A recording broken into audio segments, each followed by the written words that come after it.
기도의 참 뒤에 있죠, 여러분. 우리 함께 같이 읽겠습니다. 시작. 기도에 힘쓰고 믿음으로 마음을 세우십시오.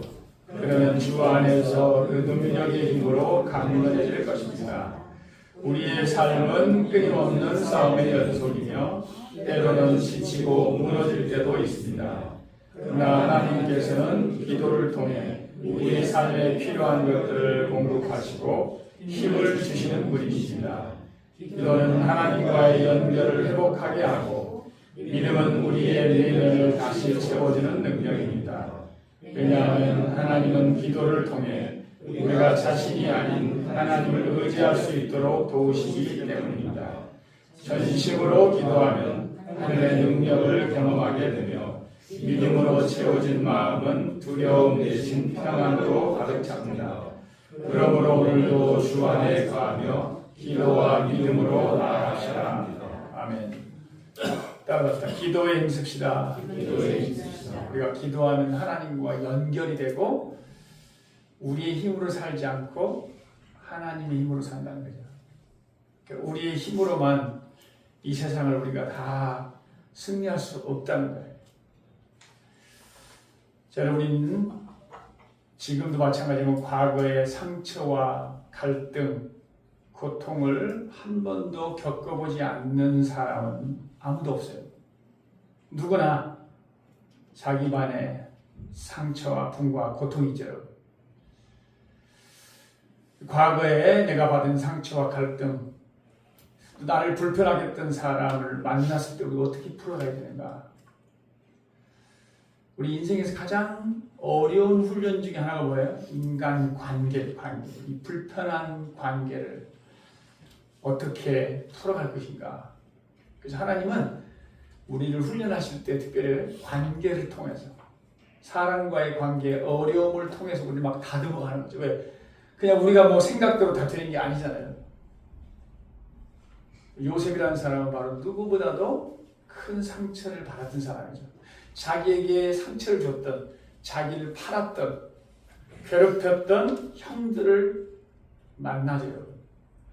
그 형들을 그들의 생명을 내 마음대로 할 수 있는 그런 권세를 가지고 있어요. 딱 만났어요, 여러분. 어떻게 할까요? 하나님이 기근을 통해서 만나게 해준 거예요. 이게 하나님의 계획 속에서 다 만난 거예요, 여러분.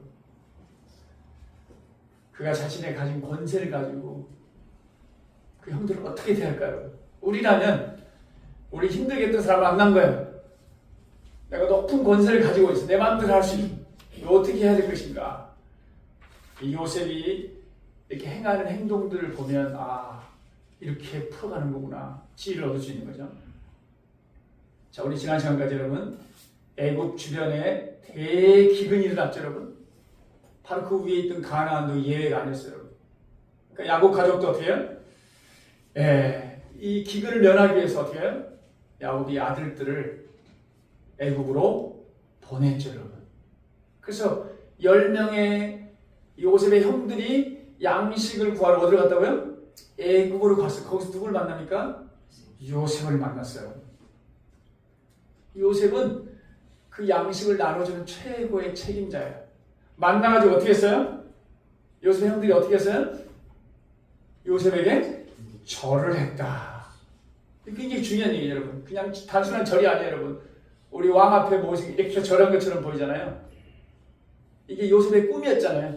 꿈속에서 형들이 나에게 절할 거예요. 이런 꿈을 꿨잖아요. 그 꿈이 지금 뭐 한 거예요? 이루어진 거예요, 여러분. 그게 단순한 재회가 아니라 꿈이 이루어졌다니까요. 그리고 오늘 본문에 나와요. 그 꿈을 생각하고 요셉이 그렇게 표현해요. 그 다음에 액션이 달라져요. 꿈을 생각하고 뭐예요? 너 이러면 죽었다 이게 아니라 그 꿈을 생각하고 행했다는 뜻이에요. 그러니까 요셉은 꿈을 꾼 사람이 있잖아요. 그 꿈이 뭐예요? 그냥 단순히 국무총리가 되는 그게 중요한 게 아니에요. 어떤 자리에 위치해 있는 게 아니라 하나님 왜 그 꿈을 주신 거예요? 사람을 살리라고. 기근 때에 네가 총리가 되어서 주변 사람들 살리고 니네 가족, 야곱의 가족들 다 살리기 위한 계획을 알게 된 거예요. 이 요셉이라는 사람. 그리고 나서 그 형들을 이제 만나니까 어떻게 해요? 이 형들을 우리 같으면 이 복수의 대상으로 삼아야 되는데 이 형들이 복수의 대상이 아니고 어떻게 꿈을 성취하는 하나님의 꿈을 어떻게 이룰 것인가 이걸 생각했다는 거예요. 네. 자, 그리고 형들은 요셉이 누군지 모르는 거예요. 그냥 애굽의 총리예요, 여러분. 근데 요셉은 형들을 알아봤어요, 못 알아봤습니까? 알아봤어요. 그러니까 당장 내가 당신들이 형입니다라고 밝힐 수도 있는데 연극에 들어가요. 모른 척하고요. 뭐라고 합니까? 엄한서로, 지난주에 엄한서로 너희가 어디서 왔느냐, 너희는 정탐꾼이나 너희 스파이지, 이런 거예요. 스파이지.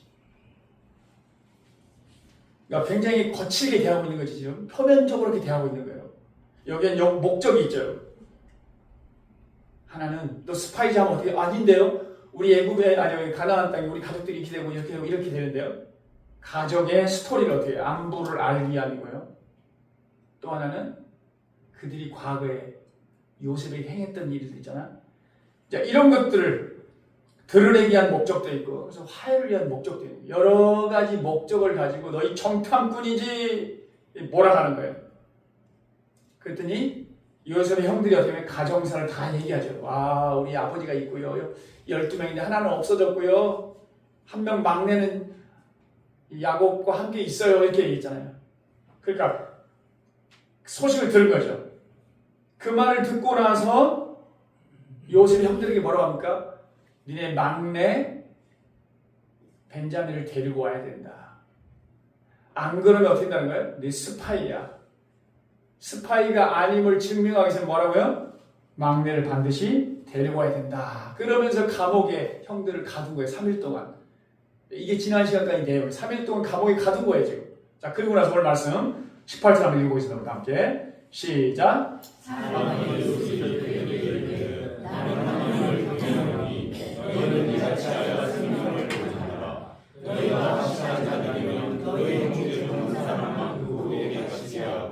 너희는 곡식을 가지고 와서 너희 집안에 굶주림을 더하고 20절 가지고는 너희 막내 아우를 내게로 데리고 오라. 그러면 너희 말이 진실함이 되고 너희가 죽지 아니하리라 하니 그들이 그대로 하니라.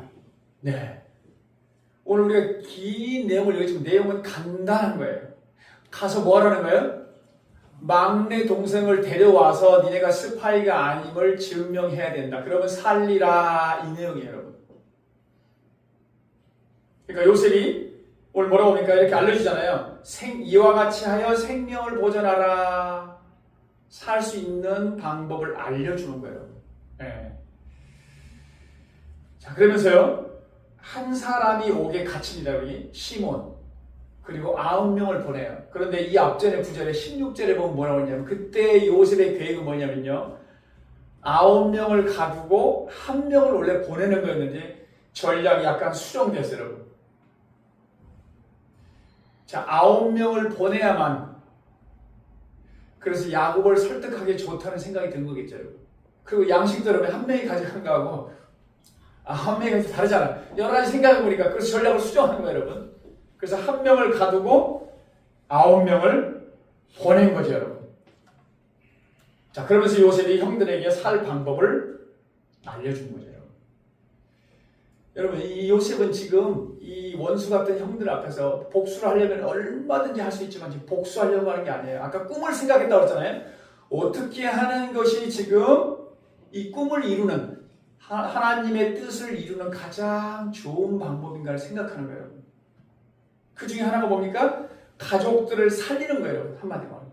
그러니까 애굽 주변에서 애굽 사람을 포함하여 기근으로 나온 사람들에게 양식을 팔아서 그들을 살리는 일도 중요하지만 사실은 하나님께서 아브라함이 약속했던 이 아브라함의 자손들이 애굽 땅에 와서 번성하는 거예요. 그것을 위해서 하나님이 지금 기근을 허락하신 거예요. 그러니까 요셉은 하나님의 꿈을 지금 항상 생각하는 거예요. 그래서 여러분, 뭐가 제일 좋은 방법일까? 지금 단계별로 하고 있는 거예요. 자, 기근이 1, 2년이 끝나는 기근입니까? 어떤 기근이었죠? 7년. 7년이라는 건 단순하게 횟수 하나, 둘, 셋 이게 아니에요, 여러분. 7년 완전한 수. 견디기 어려운 기근이라는 뜻이에요. 인간적인 힘으로 견딜 수 없는 거라는 거예요. 그러니까 잠시 피신하고 곡식을 많이 보내서 우리 가족을 살리는 게 중요한 게 아니라 최선이 뭘까요? 우리 가족들이 애국으로 내려오면 되는 거예요, 여러분. 그러면 양식 걱정할 필요 있어요, 없어요? 없잖아요. 그게 잘 안 되기 때문에 단계별로 아버지가 베냐민을 너무 사랑해 내놓지 않을 거니까 가서 아들 막내부터 데려오고 막내가 데려오면 그 다음에 아버지가 올 거 아니에요. 그러니까 항상 요셉은 하나님의 뜻을 생각하면서 행동하는 거예요. 지금 우리가 무슨 말할까요? 우리도 어떤 어려움이 생겨날 때 어떻게 하는 것이 최선의 길인지 우리 하나님께 생각하면서 하나님의 뜻을 구하는 거예요. 요셉도 꿈을 아까 생각했다는 거예요. 하나님의 뜻을 구하면서 최선을 다하고 있는 거죠, 여러분. 네. 그러니까 그 형들을 막 지금 복수하는 게 문제가 아니라 이미 이 요셉은 하나님의 은혜로 모든 과거 상처를 다 잊었던 사람이에요. 어떻게 하는 것이 우리 가족을 살리는 길인가? 우리도 마찬가지예요, 여러분. 우리도 마찬가지예요. 이 삶의 원리를 말하는 거죠. 갈등을 풀어갈 때도 마찬가지예요, 여러분. 우리 힘은 어렵습니다, 여러분. 하나님께 다 놀면서 무엇이 최선입니까? 그냥 복수한다는 건 뭘 말해? 우리 그냥 감정대로 그냥 하고 말 것이냐? 아니면 도대체 하나님께서 어떻게 이 문제를 풀어가기를 원하시지? 우리 골로새 3장 23절에 이런 말씀 있죠. 무슨 일을 하든지 마음을 다하여 죽게 하듯 하고 사람에게 하듯 하지 말라. 너희는 먼저 그의 나라와 의를 구하라. 먼저 해야 될 일이 있는 거예요. 먼저 해야 될 일. 심지어 우리가 원수들, 우리가 하나님을 기쁘시게 하면 하나님께서 원수들과도 어떻게 나오는 거예요? 화목하게 한다는 거예요. 우리가 찾아가서 막 원수하고 막 화목하게 하려고 해서 이게 됩니까? 안 됩니까? 안 됩니다. 먼저 어떻게 하면요? 하나님을 기쁘시게 하면 그럼 하나님이 풀어주신다는 거예요. 이게 중요한 거예요. 자, 요셉의 형들에게 지금 생명을 보존하는 방법을 알려줬는데 이 형들의 입장에서 굉장히 두려운 일이에요. 이게 쉬운 일이 아니에요, 여러분. 가서 우리 동생을 데려온다고? 또 시몬이 잡혀있잖아요, 지금. 너희 이것을 증명하지 못하면 너희는 스파이야. 굉장히 두려움에 떨고 있잖아요. 그런데 오늘 요셉이 말하면서 뭐라고 얘기했습니까? 보면서 나는 하나님을 경외하노니 이런 말을 해요. 하나님을 경외하노니. 여러분 형들은 지금 요셉이 누군지 모르잖아요. 애굽의 총리잖아요. 애굽 사람들이 하나님을 믿습니까, 여러분? 형들은 하나님을 믿는 사람들이잖아요. 나는 하나님을 경외하노니 이렇게 말하고 있는 거예요, 여러분. 두려움에 떨고 있는 형들에게 왜 자신을 하나님을 경외한다고 말할까요, 여러분? 하나님 믿는 사람들이잖아요. 너희 하나님을 믿으면 걱정하지 말라는 거예요. 그걸 암시하고 있는 거예요. 나도 하나님을 믿는 사람이고 나도 하나님을 섬기는 사람이고 형이라고 말하지 않고 있지만 하나님의 방법대로 해결할 거라는 거예요. 굉장히 두려워하는 사람들에게 두려워하지 말라는 거예요. 하나님을 믿으니 너도 하나님을 믿으라는 거예요. 한마디로. 예. 여러분 마찬가지입니다. 우리가 하나님을 경외한다면 두려운 상황 가운데 있을 때 모든 걸 하나님께 맡기는 거죠. 염려를 맡기라. 이게 하나님을 믿는 사람들의 특징이잖아요. 우리가 어떤 상황에 놓여있다 할지라도 우리가 하나님을 믿고 모든 상황에서 우리의 두려움, 근심, 염려를 다 맡길 때 하나님께서 하나하나 해결해 주실 줄 믿습니다. 우리에게 이런 믿음이 필요하고요. 너희는 마음을 다해 여호와를 의뢰하고 내 명치를 의지하지 말라. 너는 범사에 그를 인정하라. 그리하면 내 길을 지도하시리라. 이런 말과 같은 거예요. 자, 그 다음 21절 볼까요? 자, 21절. 자, 시작. 그들이 말하되 우리가 너의 일로 말미암아 범죄하였도다. 그가 우리에게 행할 때에 그 마음의 괴로움을 보고도 듣지 아니하였으므로 이 괴로움이 우리에게 일어나더라. 네, 또 22절 함께 읽겠습니다. 시작. 루벤이 그들에게 대답하여 이르되 내가 너희에게 그 아이에 대하여 죄를 짓지 말라고 하지 아니하였더냐. 그래도 너희가 듣지 아니하였으므로 그러므로 그의 피값을 치르게 되었더라. 3일 동안 이들을 가두었잖아요, 여러분. 복수하려고 가둔 것이 아니라고 했죠, 여러분. 3일 동안 가두었는데 이들의 지금 어떻게 보면 변화된 모습이 보이죠. 뭘 고백하고 있어요? 우리가 죄를 범하였도다. 요셉이 너 그때 우리에게 나에게 어떻게 한지 기억나지? 이렇게 얘기했습니까? 안 했습니까? 하지 않았어요. 짧은 시간이지만 감옥에 들어가 있는 동안 어떻게 된 거예요? 많은 생각을 한 거예요. 우리가 아우의 일로 말미암아 범죄하였도다. 감옥에 갇혀 있는 동안 동생 야곱이 구덩이에 빠졌을 때를 생각하고요. 그때 동생이 제발 형들 나 좀 살려줘 막 이렇게 애걸복걸했는데도 우리가 듣지, 그의 마음의 괴로움을 보고도 듣지 아니하였도다. 그러니까 감옥 속에서 자신이 행했던 죄를 직면하게 된 거예요. 이런 과정이 필요하다는 거예요. 그러니까 진정한 이 화목이 이루어지기 위해서는 전제 조건이 있다는 거예요. 우리가 그 죄에 대해서도 인식을 하고 깨닫고 자백을 해야 된다는 거예요, 여러분. 근데 이들이 어디서 꺾었느냐? 그 짧지만 그 감옥 속에 있는 동안에 깨닫는 거예요, 여러분.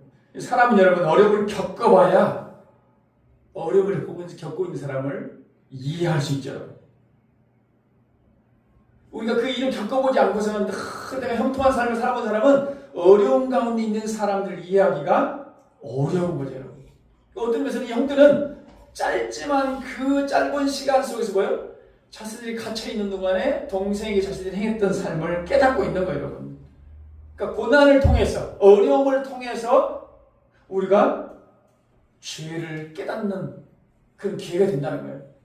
그러니까 우리가 어려움을 만날 때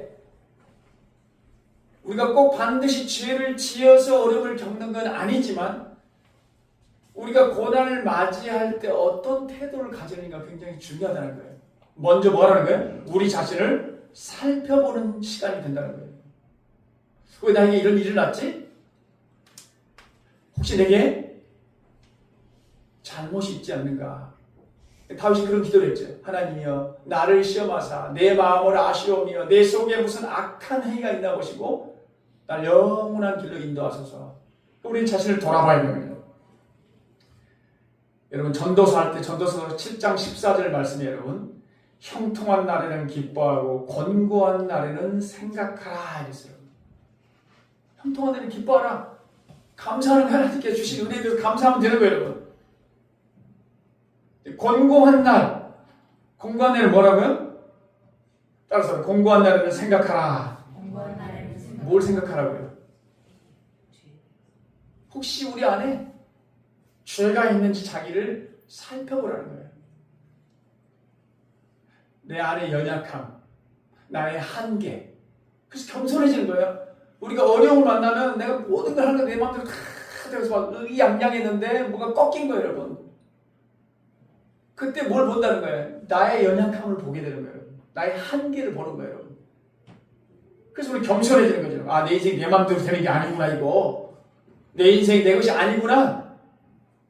그렇게 되는 거죠, 여러분. 그리고 우리가 고난 중에서도 어떻게? 딱 혼자만 겪는 처럼 느끼지만 그렇지 않다는 거예요. 내가 겪고 있는 어려우면 다른 사람도 다 겪고 있어요. 나만 특별히 겪고 있는 게 아니라는 거예요, 여러분. 하나님 왜 이런 어려움을 주실까? 내가 이 어려움을 겪지 않으면 한 번도 그 부분을 생각하지 못할 부분들이 많이 있어요.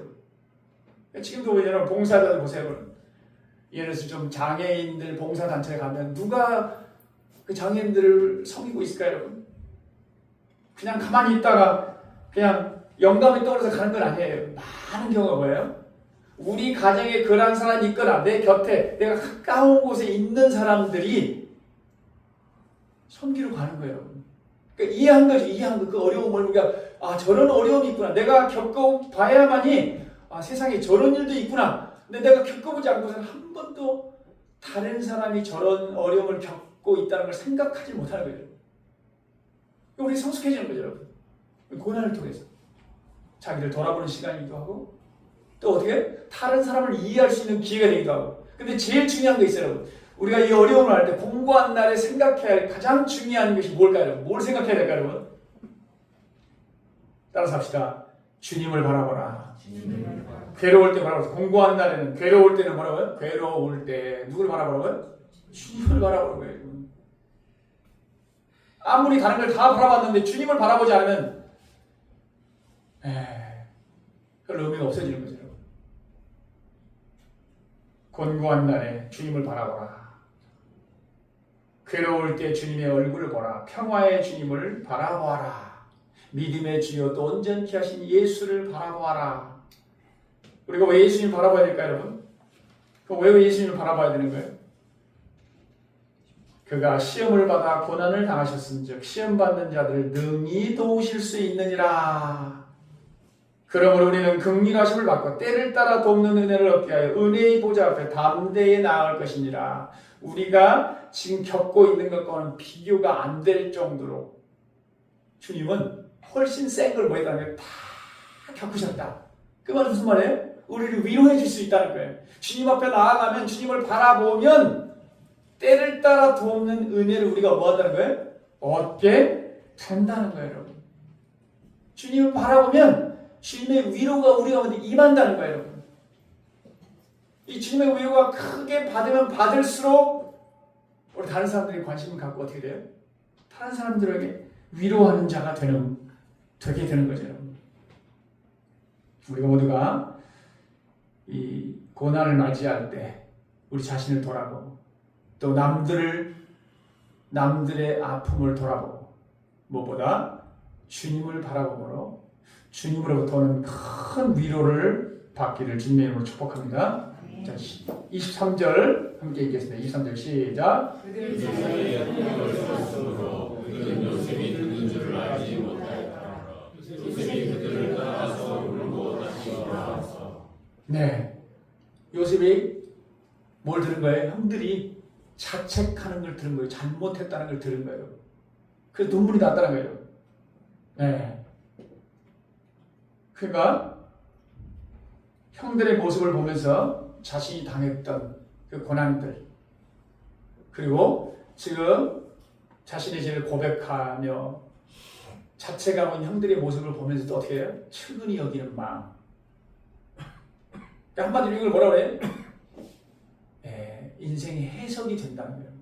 이게 굉장히 어려운 거예요. 우리가 어려움 겪을 때 왜 어렵느냐, 힘드냐?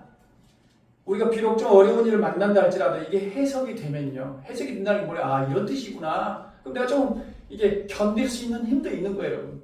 근데 도대체 왜 나에게 이런 일이 벌어진 거지? 왜 나올 수가 없는 거예요. 눈물이 흘려지는 거예요, 여러분.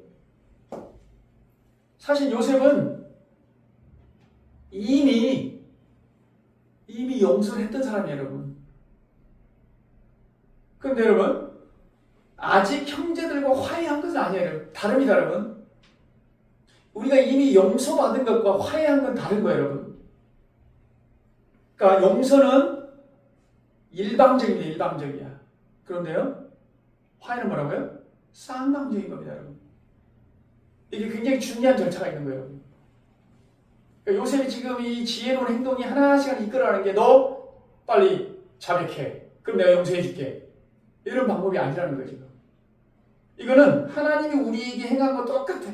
우리가 아직 죄인 됐을 때 그리스도께서 우리를 위하여 죽으심으로 하나님께서 우리를 향한 자신의 사랑을 보이셨느니라. 우리가 용서해 주세요 이렇게 해서 한 게 아니라 그냥 하나님이 뭐 했다는 거예요? 일방적으로 당신의 아들 예수 그리스도를 보내셔서 우리의 죄값을 치르기 위해서는 반드시 화목 제물이 필요하고 피값이 필요하단 말이에요. 그래서 아들을 보내셔서 십자가에 죽게 하심으로 뭐 했다는 거예요? 우리를 얼마나 사랑하시는지를 뭐 했다는 거예요? 보여주셨다는 거예요. 그러니까 용서하셨다는 뜻이에요. 용서하셨다는 거예요. 근데 여러분, 그러니까 하나님이 예수 그리스도를 화목 제물로 드리심으로 우리를 다 용서해 줬는데 우리가 다 구원받는 게 아니에요, 여러분. 아니, 용서하면 끝난 거 아닙니까, 여러분? 아까 뭐라고 했죠, 여러분? 네, 화목 관계. 이건 쌍방적이라고 했죠. 그것을 받아들여야 돼, 내가. 하나님이 우리를 위해서 일방적으로 하신 그 모든 구원 계획을 다 행하신 것을 내가 아멘하고 뭐 한다고요? 받아들여야만이 그 죄사함의 은총이 내 것이 된다는 거예요. 내 것이 된다는 거예요. 예, 이게 중요한 거죠, 여러분. 그러니까 우리가 잘못해서 화해가 필요하다면 우리가 먼저 가서 자백함으로써 화해할 필요가 있고, 또 혹은 뭡니까, 여러분? 우리가 상처를 받았다면 또 누군가에게 먼저 가서 뭐예요? 용서하고. 쌍방적이 중요하다는 거예요. 우리는 요셉처럼 마치 하나님이 우리에게 행하신 것처럼 이게 중요하다는 걸 알려주고 있죠. 진정한 화목관계가 이루어지기 위해 어떻게 해야 되는가? 죄를 깨닫게 하고 와서 죄를 고백하고, 그러니까 하나님이 우리를 위해서 화목제물로 드리신 이 은총을 우리가 저는 믿습니다 라고 할 때 그것이 진정으로 우리의 것이 된다는 거예요. 네. 자, 그걸 우리가 가르치고 있죠. 자, 25절 보겠습니다. 자, 25절 시작. 네, 25절 다음 구절 없어요? 네. 자, 25절 보면요. 자, 명하여 곡물을 그 그릇에 채우게 하고 각 사람의 돈은 그의 자루에 도로 넣게 하고 또 길 양식을 그들에게 주니 그대로 행하였더라. 그들이 곡식을 나귀에 싣고 그것을 떠났더니 한 사람이 여관에서 나귀의 먹이를 주려고 자루를 풀고 본즉 그 돈이 자루 어기에 있는지라. 자, 여러분, 자, 요셉이요 한 명 시몬만 옥에 가두고 9명을 어떻게 했다고요? 보냈어요. 동생을 데려오라고 양식을 다 싸서 보낸 거예요. 돈 받고 했겠죠, 여러분. 그런데 지금 뭐 했다는 거예요? 돈을 어떻게 했다고요? 몰래 다시 돈자리에 그 자리에다 넣었다는 거예요. 자, 알았을까요? 몰랐을까요? 형들이요? 몰랐었죠? 그런데 여관에 와서 먹이를 주려고 풀어보니까 거기 뭐가 있다는 거예요? 내가 양식을 사고 돈을 줬는데 그 돈이 어디 있다고요? 다시 자격이 있다는 거예요. 자, 28절 나와 있나요? 28절 없나요? 네, 28절 읽겠습니다. 시작.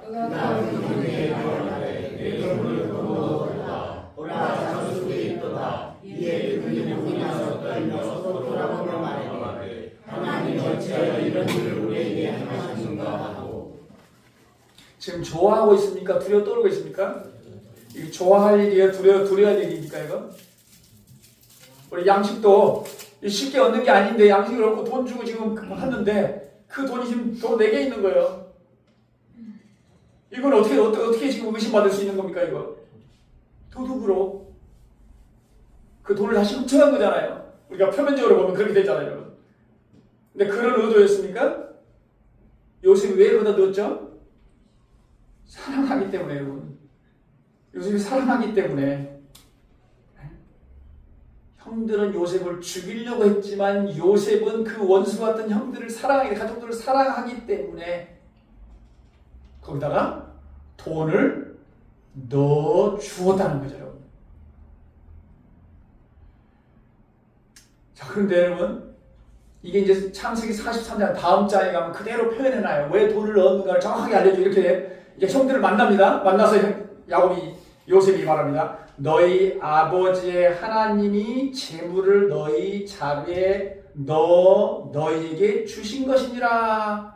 자, 어떤 의도로 돈을 넣었어요? 요셉이? 하나님의 은혜라고 그러잖아요. 하나님의 은혜. 선물로 준 거예요. 선물로. 기뻐해야 됩니까? 두려워해야 됩니까? 기뻐해야 되죠, 여러분. 기뻐해야죠.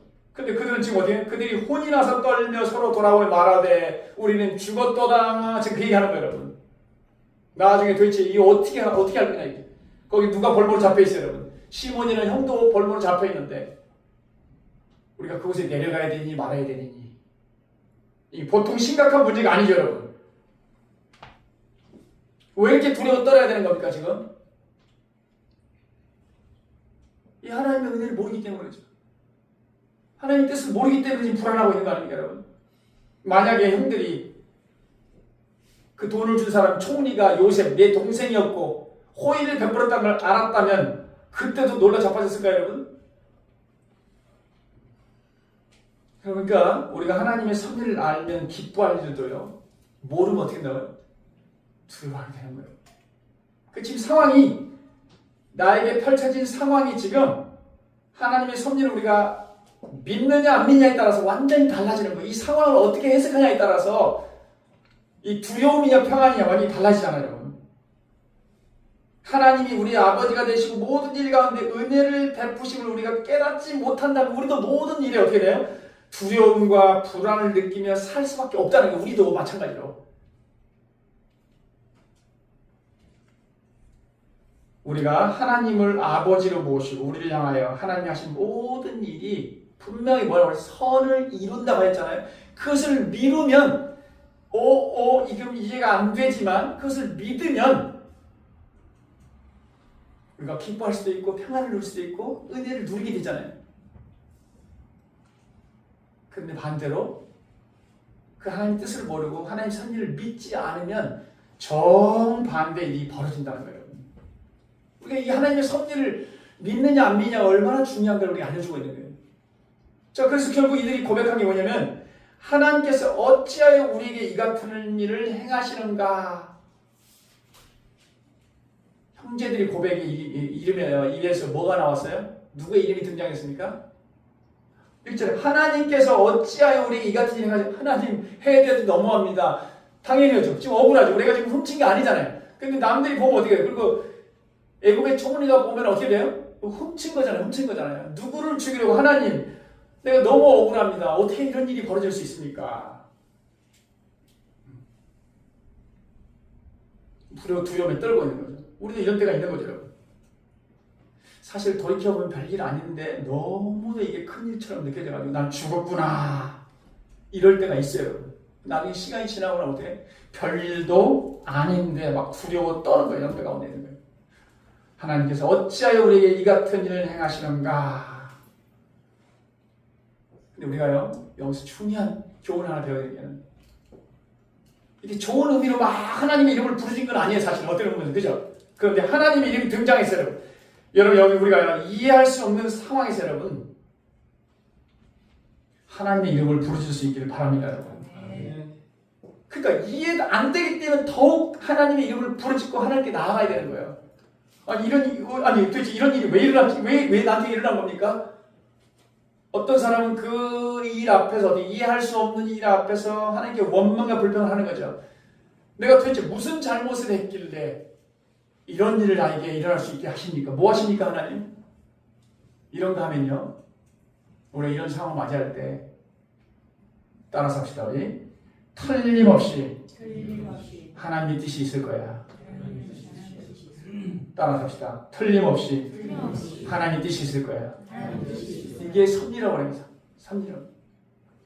그러니까 여기 저와 여러분이 하나님 도저히 이해할 수 없는 상황을 맞을 때요 하나님의 뜻이 있음을 믿고서 뭐 하라는 거예요, 여러분? 하나님을 찾고 하나님 나를 도와주세요.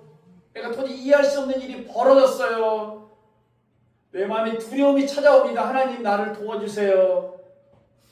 하나님을 찾아야 되라는 거예요, 여러분.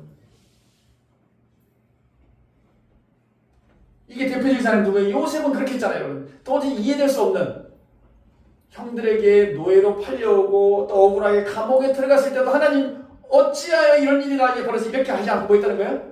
그냥 하나님 섭리를 믿었다는 거예요. 하나님 신뢰했다는 거예요. 그래서 하나님이 늘 함께 하셨다. 그가 어디로 가든지 요셉이 함께 하심으로 그가 형통한 자가 되었더라. 우리는 몰라요. 우리는 몰라. 지금 당장 깨달을 수가 없어요.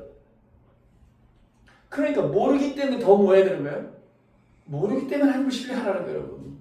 이게 믿음입니다, 여러분. 내가 다 알면 여러분 하나님 왜 필요할까요, 여러분?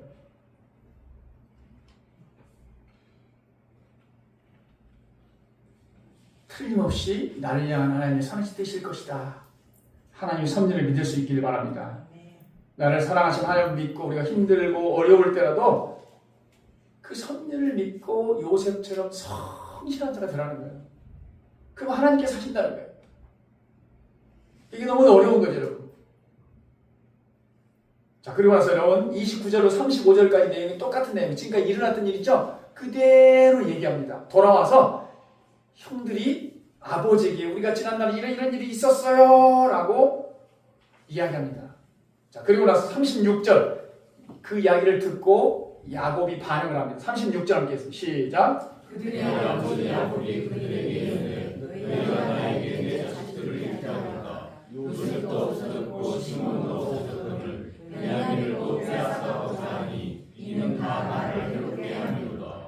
네, 이 야곱의 고백 속에 딱 두 마디를 보세요.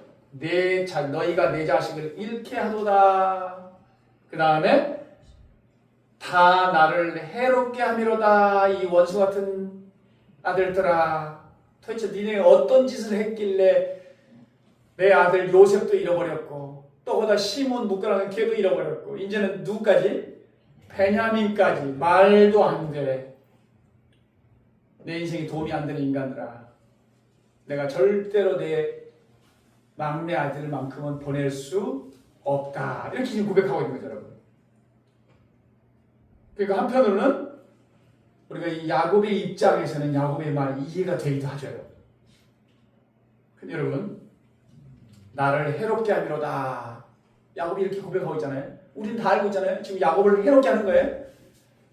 베냐민을 데리고 가는 게 베냐민도 잃어버리고 시몬도 잃어버리고 요셉도 잃어버리고, 물론 이제 야곱은 요셉이 죽은 걸로 좀 생각하고 있는 거예요, 여러분. 다 죽어 없어지는 이야기입니까? 요셉이 왜 지금 베냐민을 데려오려는 거예요? 이 가족 전체를 살리는 길이잖아요.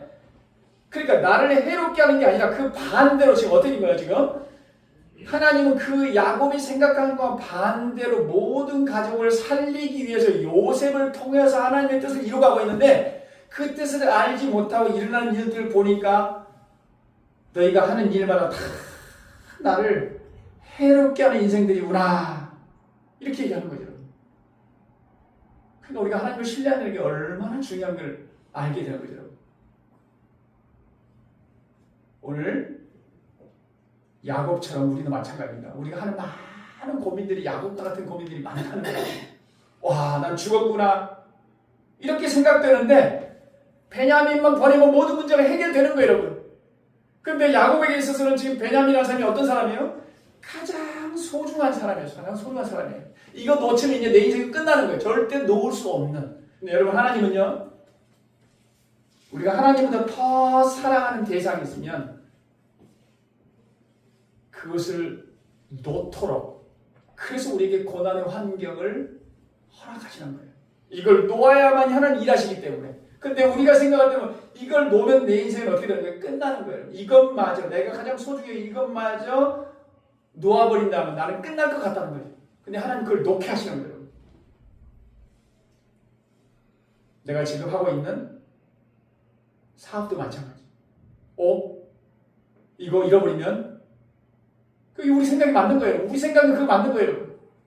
근데 하나님이 우리에게 거꾸로 얘기하시는 거예요. 아까 야곱이 베냐민을 놓아야만 일이 순적하게 하나님이 일어나잖아요. 그런 것처럼 오히려 뭔가 내가 소중한 거라고 생각하는 것을 내려놓을 그때가 뭐라는 게, 하나님께서 우리에게 찾아오시고 하나님께서 우리와 함께 하셔서 구원을 하시고 하나님의 일을 행하신 때라는 거예요, 여러분. 우리 모두가 이런 믿음이 회복될 수 있기를 축복합니다, 여러분. 베냐민을 잃지 않으려고 지금 굶어 죽는 것도 지금 불싸고, 야곱은 나는 굶어 죽었으면 죽었지 우리 아들은 절대로 보낼 수 없다라고 얘기하는 거예요. 그래서 루벤이요, 37절에 루벤이 그의 아버지에게 말하여 이르되 내가 그를 아버지께로 데리고 오지 아니하거든 내 두 아들을 죽이소서, 그를 내 손에 맡기소서, 내가 그를 아버지께로 데리고 돌아오려다. 내가 반드시 목숨을 걸고 내 아들의 목숨을 담보하고 책임지고 뭐 하겠다고요? 모든 일을 해결할 테니 제발 베냐민을 데려가게 해주세요.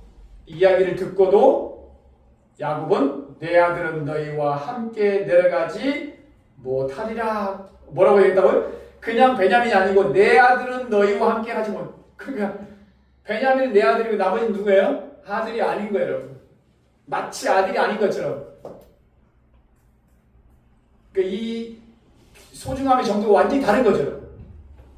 이 얘기만 들어도 아마 형들이 지금 분노할 만도 하는데, 그죠? 그러니까 그만큼 야곱이 어떻게 된다는 거예요? 이 베냐민을 너무너무 사랑한다는 거예요. 여러분, 이 말씀을 통해서 하나님은 우리에게 하나님보다 더 붙잡고 있는 것들을 내려놓기를 원하신다는 거예요. 그걸 내려놓을 때 하나님이 일하시겠다는 거예요. 누구든지 나를 따라오려거든 자기를 부인하고 날마다 제 십자가를 지고 나를 쫓을 것입니다. 십자가를 지기 위해서 먼저 자기를 부인하라. 그 말이 무슨 말이에요? 자기 주장을 내려놓으라는 거예요. 이거 내게 가장 소용없는 건데 하나님. 그럼 하나님이 반드시 그것을 내려놓도록, 그래야만 하나님께서 우리 안에서 역사하시기 때문에, 내가 그리스도와 함께 십자가에 못 박혔나니 그런즉 이제는 내가 사는 것이 아니 오직 내 안에 그리스도께서 사신 것이라. 하나님 우리 안에 살아 역사하시길 원하시는데, 주인이 되셔서 우리 삶을 이끌어가길 원하시는데, 우리가 그 소중함을 붙잡고 있으면 그것이 뭐 한다는 거예요? 하나님의 그 주인 되심, 주권 되심을 방해한다는 거예요. 그러니까 우리가 실제로 하나님의 역사를 막아버리는 일이 너무 많은 거죠. 하나님 뭔가 지금 일하시기 원하시는 거예요. 그래서 하나님을 의지하지 않으면 안 되는 고난의 환경을 우리가 허락했는데, 그 고난을 맞이했음에도 불구하고 어떻게 되냐면 여전히 뭐라는 거예요? 내 주장을 가지고 내 생각대로 움직이려고 하는 거예요. 그래서 하나님은 지금 누구를 다스리고, 야곱을 지금 다스리고 있는 거예요. 결국 나중에 어떻게 됩니까? 가장 소명을 내려놓음으로써 문제, 갈등이 해결되게 된다는 거예요. 자, 오늘 말씀을 생각하면서 여러분, 우리가 어떤 상황에 놓였다 할지라도요, 하나님의 섭리를 믿을 수 있기를 축복합니다. 요셉처럼 원수 앞에서도 원수를 막 그냥 감정적으로 대하지 않고, 어떤 것이 최선의 길이지? 하나님의 뜻을 먼저 구하는 그런 삶이 되기를 주님으로 축복합니다. 또 우리가 고난을 맞이할 때 우리 자신을 잘 돌아보고, 그 고난을 통해서 다른 사람들의 아픔과 고난을 이해할 수 있는 그런 공감이 넓어질 수 있기를 축복합니다. 무엇보다도 주님을 바라보므로 주님으로부터 오는 위로를 우리가 누리고, 그 고난을 믿음으로 승리하는 우리 삶이 될 수 있기를 주님의 이름으로 축복합니다.